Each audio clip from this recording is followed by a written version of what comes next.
Welcome students, मैं सिर्फ Gajendra Kumar from government college of nursing Churu. Last lecture में हमने हाइपोपैराथायराइडिज्म देख लिया था। इस लेक्चर में अपन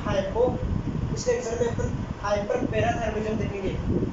ओके, सो हाइपर मतलब इंक्रीज, पैराथायराइडिज्म जो पैराथायराइड हार्मोन है उसका लेवल है वो इंक्रीज होना। पैराथायराइड हार्मोन है उसका लेवल है वो इंक्रीज हो रहा है ब्लड में, उसको हाइपोपैराथायराइडिज्म बोलेंगे। ओके, क्योंकि पैराथायराइड में क्या होता था, पीटीएस हार्मोन था, उसका काम था कि बोन से कैल्शियम को ब्लड में लाना। ओके, बोन से ब्लड कैल्शियम में लेके आएगा, सॉरी बोन से कैल्शियम ब्लड में लेके आएगा। पीटीएस इंक्रीज हो रहा है तो क्या होगा, बोन से बहुत ज्यादा कैल्शियम ब्लड में आएगा तो हाइपर कैल्शियम की सिचुएशन है वो डेवलप हो जाएगी, हाइपर कैल्शियमिया। ओके, कैल्शियम ज्यादा अमाउंट ब्लड में आ रहा है तो हाइपर कैल्शियमिया है वो देखने को मिलेगा हमें। Okay, so our production of PTS hormone, parathyroid hormone का ज्यादा प्रोडक्शन हो जाएगा तो हाइपर कैल्शियमिया हो जाएगा। इसके कारण क्या होगा, जो बोन है बोन का डीकैल्सिफिकेशन हो जाएगा, डीकैल्सिफिकेशन।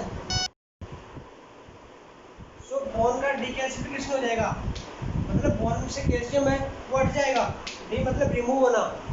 तो इससे अपन को क्या देखने को होगा, इसका रिजल्ट क्या होगा, इससे अपन को देखने को मिलेगा कि जो रीनल है, रीनल स्टोर हो जाएगा। ओके, सो ये हमने इसका बेसिक देख लिया था। अब इसके टाइप्स की बात करते हैं। दो टाइप्स के होते हैं ये, ठीक है। पहला है प्राइमरी, दूसरा सेकेंडरी। प्राइमरी में क्या होगा और सेकेंडरी में क्या होगा, प्राइमरी है उसमें क्या होता है, जो फीमेल्स है वो ज़्यादा होता है। फीमेल्स में प्राइमरी हाइपोपैराथायराइडिज्म की कंडीशन ज़्यादा बनती है और मेल्स में कम बनती है। 60 से 70 एज के लगभग हम देखते हैं कि जो बुजुर्ग होते हैं उनकी जो हड्डियाँ होती है वो उतनी मजबूत नहीं होती है। ओके, सो उनमें जॉइंट पेन है वो ज़्यादा अपन को देखने को मिलता है। सो इस एज में ये हाइपोथायराइडिज्म है ये ज़्यादा होगा। अब बात कर रहे हैं प्राइमरी की। सो प्राइमरी में क्या होगा, इसकी एटियोलॉजी है वो देखते हैं। जब पैराथायराइड ग्लैंड है इसमें कोई ट्यूमर हो जाए, या फिर हाइपरप्लेजिया कंडीशन हो जाए, हाइपरट्रोफी या हाइपरप्लेजिया वो कंडीशन देखने को मिल जाए, या एडिनोमा। ओके, ये एटियोलॉजी देख ली हमने कि पैराथायराइड ग्लैंड है उसमें ट्यूमर हो जाए या एडिनोमा हो जाए, हाइपरप्लेजिया हो जाए या हाइपरट्रोफी हो जाए। तो क्या होगा, हाइपरट्रोफी और हाइपरप्लेजिया के कारण जो पैराथायराइड सेल्स है उसमें ग्रोथ की बहुत ज़्यादा, क्योंकि वो रिप्रोडक्शन करेंगे, रिप्रोडक्शन करने से उनकी जो ग्रोथ है वो ज़्यादा हो जाएगी और पीटीएस हार्मोन है उसका लेवल है वो बढ़ जाएगा, पीटीएस हार्मोन का लेवल बढ़ जाएगा इसके कारण। ओके, क्योंकि एक्सेसिव ग्रोथ हो रही है, पैराथायराइड ग्लैंड है उसकी साइज बढ़ रही है और सेल्स है वो हाइपरप्लेजिया के कारण बढ़ रही है, तो जो पैराथायराइड हार्मोन है वो भी इंक्रीज हो जाएगा। अब हम इसकी पैथोफिजियोलॉजी है वो देखते हैं। ओके, पैथोफिजियोलॉजी देख लीजिए इसकी। जो प्राइमरी है उसकी पैथोफिजियोलॉजी की बात कर रहा हूँ मैं, इसके बाद में हम सेकेंडरी है वो देखेंगे। तो सबसे पहले प्राइमरी की पैथोफिजियोलॉजी है वो देखते हैं, पैथोफिजियोलॉजी देखते हैं। ओके, तो due to aetiological factor,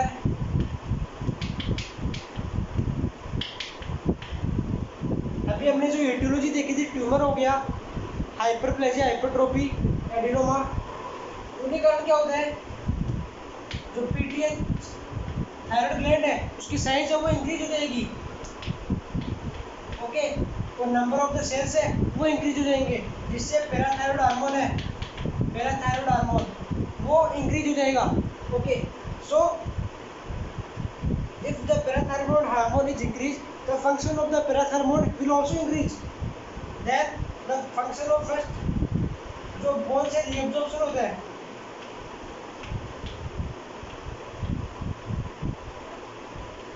calcium का बोन से रीअब्जॉर्प्शन होता है वो बढ़ जाएगा।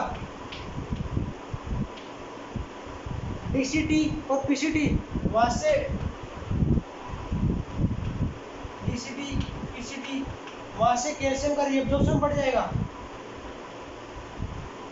रीअब्जॉर्प्शन है वो बढ़ जाएगा। और इसके अलावा जो विटामिन डी था,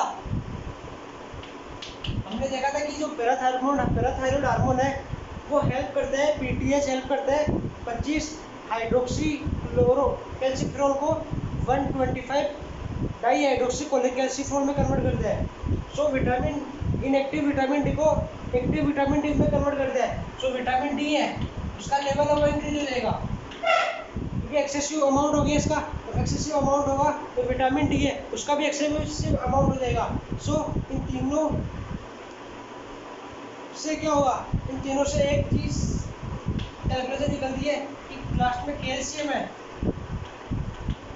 तो उसका लेवल इंक्रीज हो रहा है, कैल्शियम का लेवल इंक्रीज हो रहा था और यही अपना हाइपर पैराथायरॉयडिज्म था।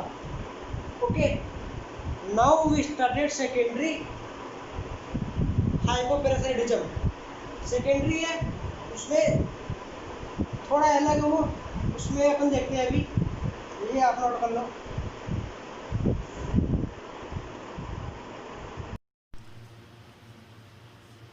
सो फ्रेंड्स, हमने प्राइमरी देख लिया था, अब सेकेंडरी की बात करते हैं। सेकेंडरी हाइपोपैराथायरॉयडिज्म, सेकेंडरी हाइपोपैराथायरॉयडिज्म होता है वो रिलेटेड होता है, लिंक होता है ऑस्टियोमलेशिया। ऑस्टियोमलेशिया मतलब जो बोन्स होती है उन्हें फ्रैक्चर हो जाता है क्योंकि कैल्शियम डिकैल्सिफिकेशन हो रहा है बोन्स का, तो ऑस्टियोमलेशिया या रिकेट्स बच्चों में होता है, तो रिकेट्स ये देखने को मिलता है इसमें। ओके, सो इसकी ईटियोलॉजी की बात करें तो ईटियोलॉजी है विटामिन डी है उसकी डेफिशिएंसी हो रही है, विटामिन डी है डाइट में ही विटामिन डी कम ले रहा है, कोई अन्य कोई भी सोर्स है वहां से विटामिन डी है उसकी कमी हो रही है पेशेंट के अंदर, डाइट में विटामिन डी नहीं ले रहा है, सनलाइट से भी विटामिन डी नहीं बन रहा है। ओके, तो विटामिन डी की डेफिशिएंसी हो रही है, फॉस्फोरस है वो इंक्रीज हो रहा है, रीनल फेलियर मतलब रीनल है तो फेल हो जाता है, एब्जॉर्प्शन और डी एब्जॉर्प्शन, सॉरी एब्जॉर्प्शन और रीअब्जॉर्प्शन वो नहीं कर पाते अच्छे से। सो ये ईटियोलॉजी है। अब ईटियोलॉजी के आधार पर हम पैथोफिजियोलॉजी से पूरे सेकेंडरी हाइपोपैराथायरॉयडिज्म को समझ सकते हैं। क्रॉनिक रीनल फेलियर है कोई पेशेंट, तो उसमें जो जीएफआर है ग्लोमेरुलेशन फिल्ट्रेशन रेट वो डिक्रीज हो जाएगी। जब फिल्ट्रेशन रेट डिक्रीज हो रही है तो ब्लड है वो फिल्टर नहीं हो पाएगा, ब्लड फिल्टर नहीं हो पाएगा तो एक्सेसिव अमाउंट में कैल्शियम है वो बाहर जाएगा, क्योंकि जब विटामिन डी की डेफिशिएंसी हो रही है तो विटामिन डी क्या करता है, कैल्शियम को रीअब्जॉर्प्शन करवाने में हेल्प करता है, लेकिन यहाँ पे कैल्शियम का रीअब्जॉर्प्शन नहीं हो पाएगा क्योंकि विटामिन डी की डेफिशिएंसी है और जीएफआर है वो भी कम है, और जीएफआर कम हो गया तो एब्जॉर्प्शन और रीअब्जॉर्प्शन नहीं हो पाएगा, ना तो फॉस्फेट का हो पाएगा ना कैल्शियम का हो पाएगा। तो ये क्या करेंगे, टीसीटी पीसीटी ये रीअब्जॉर्प्शन और अब्जॉर्प्शन नहीं कर पाएंगे, तो इनसे क्या होगा, फॉस्फोरस है उसका लेवल है वो इंक्रीज हो जाएगा, फॉस्फोरस का रिटेंशन होगा उसका लेवल है वो इंक्रीज होगा। ओके, फॉस्फोरस का लेवल इंक्रीज होगा तो हाइपोकैल्सियमिया बनेगा। हाइपोकैल्सियम में क्यों बन रहा है, कैल्शियम की लेवल की कमी हो रही है, कैल्शियम है यूरिन के थ्रू ज्यादा पास हो रहा है क्योंकि एब्जॉर्प्शन और रीअब्जॉर्प्शन है वो नहीं हो रहा, वो नहीं होगा, कैल्शियम यूरिन के थ्रू ज्यादा पास होगा। ओके, कैल्शियम यूरिन के थ्रू ज्यादा पास होगा क्योंकि हमने लास्ट लेक्चर में बताया था कैल्शियम का रीअब्जॉर्प्शन और एब्जॉर्प्शन के लिए हमको विटामिन डी की जरूरत पड़ती है क्योंकि ये डाइवेलेंट कैटायन है। ओके, सो विटामिन डी की डेफिशिएंसी है तो कैल्शियम का रीअब्जॉर्प्शन नहीं होगा और कैल्शियम की कमी हो जाएगी। और इसके अलावा फॉस्फोरस है उसका रिटेंशन हो जाएगा, वो बढ़ जाएगा, उसका लेवल है वो बढ़ जाएगा, जिसके कारण पीटीएच हार्मोन है उसको अपना लेवल वो बढ़ाना पड़ेगा, पीटीएच हार्मोन अपना लेवल बढ़ाएगा तो फॉस्फोरस है उसका रिटेंशन कम होगा, वो ब्लड के थ्रू वो यूरिन के थ्रू ज्यादा पास होगा। जब पीटीएच हार्मोन इंक्रीज होगा, हमने पीटीएच हार्मोन का एक फंक्शन देखा था जिसमें यूरिन के थ्रू जो फॉस्फोरस है उसको पास करवाने का काम करते हैं। तो जब पीटीएच हार्मोन का लेवल इंक्रीज होगा तो फॉस्फोरस है उसका लेवल है वो बॉडी के थ्रू बाहर पास होगा बाय यूरिन।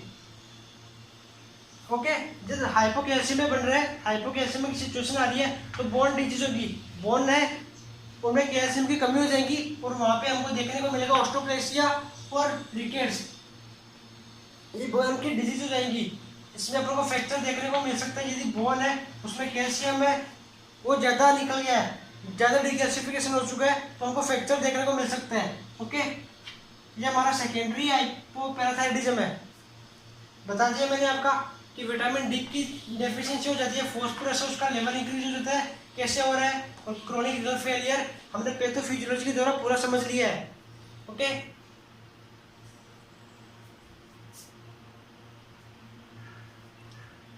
अब हम इसके बाद में साइन और सिम्टम में उनकी बात करेंगे। तो सबसे पहले अपन ऑस्टियोपोरोसिस देखने को मिलेगा, जो बोन है बोन का डीकैल्सिफिकेशन हो जाएगा और डीकैल्सिफिकेशन होने से जो बोन है उनमें छेद हो जाएंगे, होल्स हो जाएंगे, उसको अपन ऑस्टियोपोरोसिस कहते हैं। किडनी स्टोन हो जाएगा, एक्सेसिव यूरिनेशन होगा। एक्सेसिव यूरिनेशन क्यों होगा? क्योंकि जब फॉस्फोरस है उसको निकालने के लिए पीटीएच अपना लेवल बढ़ाता है, उसको यूरिन से बाहर निकालने के लिए पीटीएच अपना लेवल बढ़ाता है, तो इससे एक्सेसिव यूरिनेशन होगा। ये क्यों होता है? क्योंकि जब जीएफआर है वो डिक्रीज हो जाएगी तो ब्लड है वो फिल्टर नहीं हो पाएगा, और ब्लड फिल्टर नहीं हो पाएगा तो ये कंडीशन आएगी। एब्डोमिनल पेन, एब्डोमिनल पेन देखने को मिलेगा, वीकनेस देखने को मिलेगी, डिप्रेशन ये नॉर्मल साइन सिम्टम है, फटीग, नोजिया, वोमिटिंग ये नॉर्मल साइन सिम्टम्स है। जॉइंट पेन, ऑस्टियोपोरोसिस हो रहा है इसके कारण जॉइंट पेन मिलेगा आपको, इसके कारण फ्रैक्चर भी देखने को मिल सकता है हमें।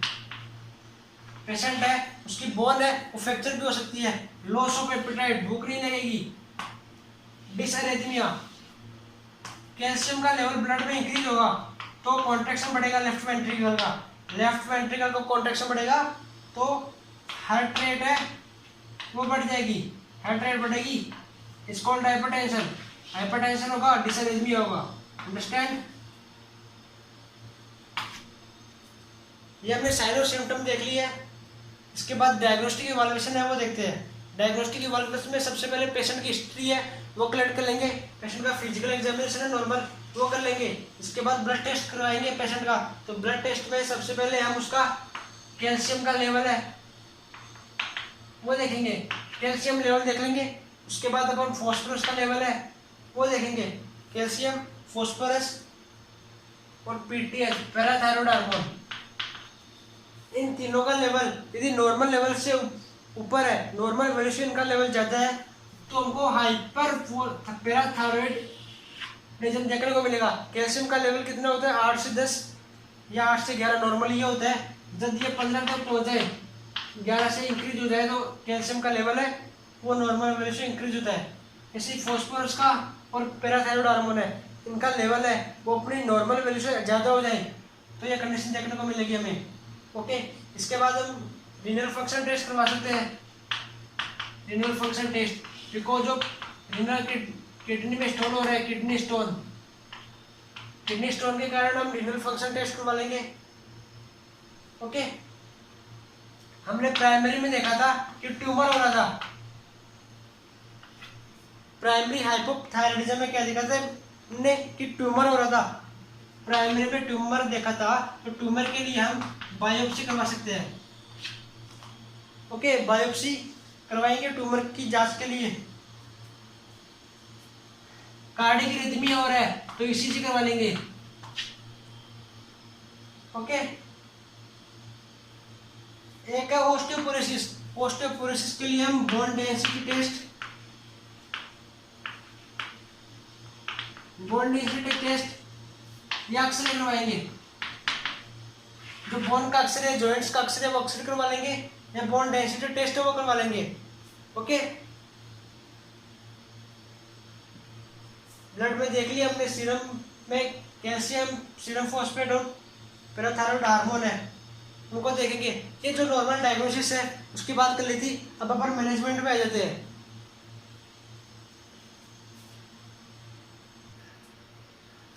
नाउ हम मेडिकल मैनेजमेंट की बात करेंगे। तो मेडिकल मैनेजमेंट में सबसे पहले अपन देंगे बिस्फोस्फोनेट। बिस्फोस्फोनेट ड्रग्स होती है, वो डीकैल्सिफिकेशन का काम करती है।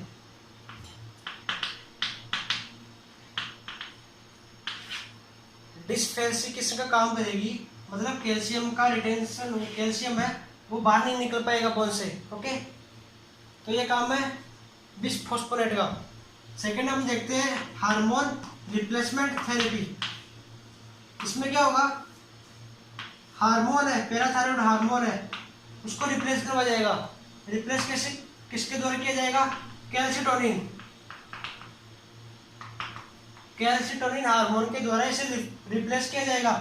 रिप्लेस करने से कैल्सिटोनिन का वर्क क्या होता है, जो कैल्शियम है उसको ब्लड में इंक्रीज करना, सॉरी कैल्शियम है उसको बोन में डिपॉजिट करना, ब्लड से बोन में डिपॉजिट करना। ओके, तो कैल्शियम का ये वर्क है। यहाँ पे हम कैल्शिटोनिन देंगे पेशेंट को, किसकी जगह, पीटीएच की जगह। दोनों एंटागोनिस्ट है एक दूसरे के, इसलिए अपनी ये देंगे। इसके बाद में हम बात करते हैं, ये जो मेडिकल मैनेजमेंट है हम वो प्राइमरी की बात कर रहे हैं। ये जितना भी मेडिकल मैनेजमेंट है ये सारा प्राइमरी के लिए है। ओके,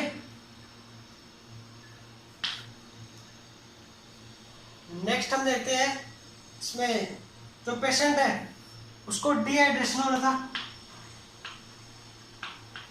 क्योंकि यूरिन है वो ज़्यादा पास हो रहा था, और यूरिन एक्सेसिव पास होने के कारण पेशेंट को डिहाइड्रेशन हो सकता है। इसलिए अपना मॉनिटर से चेक करेंगे कि पेशेंट को डिहाइड्रेशन है या नहीं है। यदि डिहाइड्रेशन है तो पेशेंट को आईवी फ्लूइड लगा देंगे। ओके, एक हमने देखा था पेशेंट को बीपी है, हाइपरटेंशन है, वो हो रहा था, हाइपरटेंशन होगा, इसमें हम पेशेंट को बीटा ब्लॉकर्स है वो दे देंगे। बीटा ब्लॉक्स में एटिनॉल या नोडोनॉल या प्रोपेनॉल। बीटा ब्लॉकर्स में जो भी जो ड्रग्स है वो अपन पेशेंट को प्रोवाइड कर देंगे। इसके बाद में जो सेकेंडरी मैनेजमेंट है, सेकेंडरी मेडिकल मैनेजमेंट है, वो देखो। सेकेंडरी मेडिकल मैनेजमेंट में जो कैल्शियम है उसकी सप्लाई को इंक्रीज करेंगे, कैल्शियम की डाइट है वो देंगे, कैल्शियम की जो ड्रग्स है वो सप्लाई करेंगे पेशेंट को। विटामिन डी है उसका लेवल है वो बॉडी में इंक्रीज करेंगे। तो कैल्शियम और विटामिन डी, सिर्फ कैल्शियम और विटामिन डी, इन दोनों से जो बनी हुई डाइट है वो पेशेंट को हम प्रोवाइड करेंगे, जिसमें कैल्शियम भी ज़्यादा हो और विटामिन डी भी ज़्यादा हो। ओके, एक हमने देखा था इसमें रीनल फेलियर। रीनल फेलियर के लिए हम डायलिसिस करवा सकते हैं। डायलिसिस ऐसी प्रोसेस होती है इसमें से वेन है उसके द्वारा ब्लड है वो निकलता है और फिल्टर होके आर्टरी में चला जाता है। ब्लड का फिल्ट्रेशन होता है। डायलिसिस मतलब ब्लड का फिल्ट्रेशन, जिससे रीनल फंक्शन है वो दूर हो जाएगा। जो क्रोनिक रीनल फेलियर था, क्रोनिक रीनल फेलियर की कंडीशन बन रही थी वो हट जाएगी। अब यहाँ पर मेडिकेशन भी यूज ले सकते हैं रीनल फेलियर में। वो हम जो क्रोनिक रीनल फेलियर का जब डिजीज आएगा तब अपन ज़्यादा इसके बारे में देखेंगे। अभी जो नॉर्मल था वो मैंने बता दिया आपको। इसके बाद में सर्जिकल मैनेजमेंट है। सर्जिकल मैनेजमेंट में पैराथायरॉइडेक्टोमी है, सर्जिकल मैनेजमेंट में पैराथायरॉयडेक्टोमी है वो यूज में लेंगे। ओके, पैराथायरॉयडेक्टोमी यूज में लेंगे तो दो टाइप से लेते हैं, एक पार्शियल और कंप्लीट। पार्शियल लेंगे और कंप्लीट लेंगे।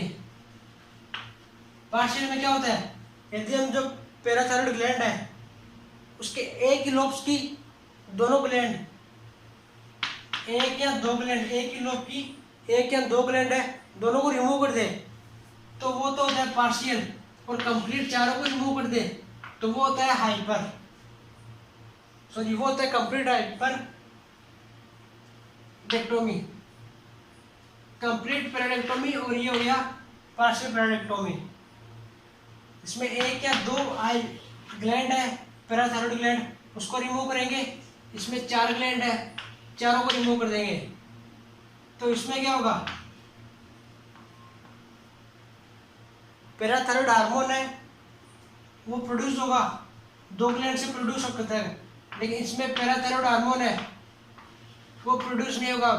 अब प्रोड्यूस नहीं होगा तो इसको हार्मोन रिप्लेसमेंट थेरेपी देनी पड़ेगी और इसे कम देनी पड़ेगी। Okay, so the lecture is complete now. ये डिजीज पूरी देख ली हमने। इसमें नर्सिंग मैनेजमेंट में वही डायग्नोसिस है, डायग्नोसिस से आप इवैल्यूएशन कर सकते हैं, गोल बना सकते हैं, प्लानिंग कर सकते हैं। डायग्नोसिस कैसे तैयार करना है, जो भी रिस्क फैक्टर दिए हुए हैं, एटियोलॉजी दी हुई है या साइंस सिम्टम, सॉरी जो भी साइंस सिम्टम दी हुई है, साइंस सिम्टम से हम डायग्नोसिस का पता लगा सकते हैं। ओके, एक बार डायग्नोसिस का पता लग गया उसके बाद में गोल प्लानिंग इवैल्यूएशन खुद कर सकते हैं हम। So the lecture is complete. Okay, all the best.